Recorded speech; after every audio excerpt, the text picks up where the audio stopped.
slovačkom jeziku, ali ima i na crnogorskom isto tako. Znači, to je jedna naša vizit karta što smo radili u prethodne 4 godine, koliko projekata smo imali, kako smo radili i tako. Da, a osim što vaše udruženje promoviše Slovačku u Crnoj Gori, vi na neki način promovišete i Crnu Goru u Slovačkoj i najbolji primjer za to je tekst koji se nalazi u časopisu pored vas. Vi ćete nam reći nešto više o tome.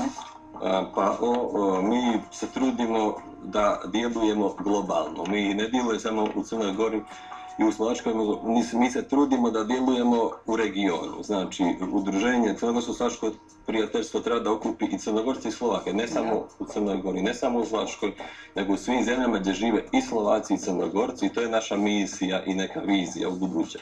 Ja bih htio da kažem da mi pripremamo jednu saradnju sa udruženjem Krstaš u Lovćenac u Vojvodini, koje okuplja Crnogorce koji žive u Vojvodini. Tako da mi smo našli neki model saradnje koji će u buduće biti promovisan sa njihovim predsjednikom Nenadom Stevovićem. Pripremamo neki projekat koji će da promoviše i Crnogorce i Slovake u ovom dijelu Evrope. Da, kad smo već pomenuli promociju, na koji način vaše udruženje najbolje promoviše kulturu? Da li je to kroz neke manifestacije, da li je to kroz neke projekte? Ovoga ljeta smo imali u Slovačkoj izložbu slika Crna Gora 5 godina nezavisnosti. Izložba je bila u centru Bratislave u Univerzitetskoj biblioteci od 20. juna do 8. jula. Izložbu je vidjelo preko 4000 posjetilaca u centru Bratislave, tako da mi smo na taj način promovisali Crnu Goru u Slovačkoj. Izložbu je otvarala Ivana Đukanović, zamjenica ambasadorke Crne Gore koja pokriva Slovačku iz Beča. Tako da mi na taj način pokušavamo da povežemo dvije zemlje, dvije kulture i dva naroda. Svakako. Već ste prethodno pomenuli da vaša matica pomaže na neki način i bodri vaše udruženje. Kakva je uopšte vaša saradnja sa Slovacima? Pa sa Slovačkom mi sarađujemo odlično. Mi se trudimo ovo malo Slovaka što živi u Crnoj Gori da animiramo na taj način što, na primjer, svake druge godine mi dovedemo jedan folklorni ansambl slovačkog folklora, a 2008. godine je to bio ansambl Pavel Jozef Šafarik koji je imao koncerte u Bijelom Polju i Mojkovcu, a 2010. godine imali smo folklorni ansambl Krajan Vojvodina koji je isto tako imao svoje nastupe u Mojkovcu i Nikšiću. Moram da napomenem da djelomično ovaj projekat je podržala slovačka vlada preko kancelarija Slovaka u dijaspori, ali do projekta sigurno ne bi došlo realizacija da nije pomoći lokalne samouprave. U našem slučaju mnogo nam je pomogla opština Mojkovac i potpredsjednik opštine Stevan Grdinić. Vazda je pružio ruku pomoći i Vazda je htio da promoviše u opštini Mojkovac kulturu Slovaka.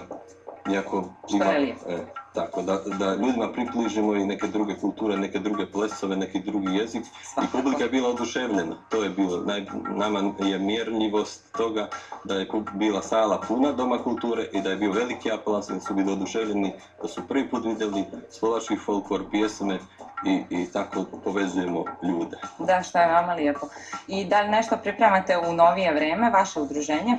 Osim onoga što sam već spomenuo da pripremamo izložbu fotografija, ove godine pripremamo i jedan dokumentarni film koji bi trebao da zabilježi isto tako sa te strane gledišta funkcionisanje Slovaka u Crnoj Gori.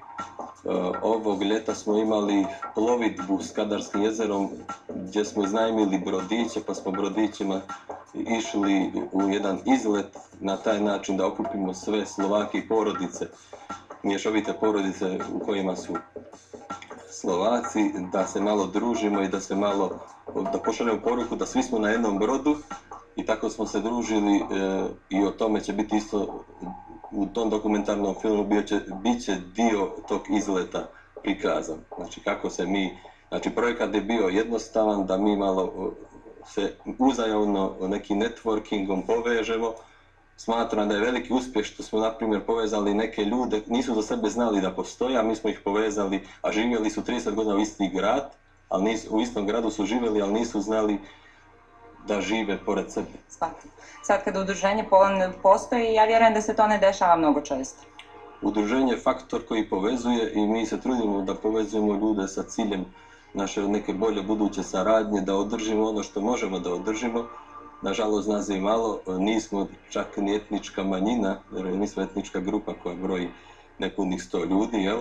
Ali se trudimo svojim djelovanjem upravo zato što nas je malo, što neki kažu da smo posljednji Mohikanci, upravo zato se tružimo svojom borbom, radom, zalaganjem da se održimo. Eto, to je neka vizija. Svakako, što je vama lijepo i pohvalno. Mihajl, hvala vam na gostovanju. Ja se nadam da ćemo se opet vidjeti možda nekom drugom prilikom. Ostanite sa mnom u studiju, a mi sada gledamo prilog koleginice Mirjane Zeja, koja je bila na Cetinju i propratila koncert Bajage instruktora. U ovom prilogu vidjet ćete dio intervjua sa Momčilom Bajage.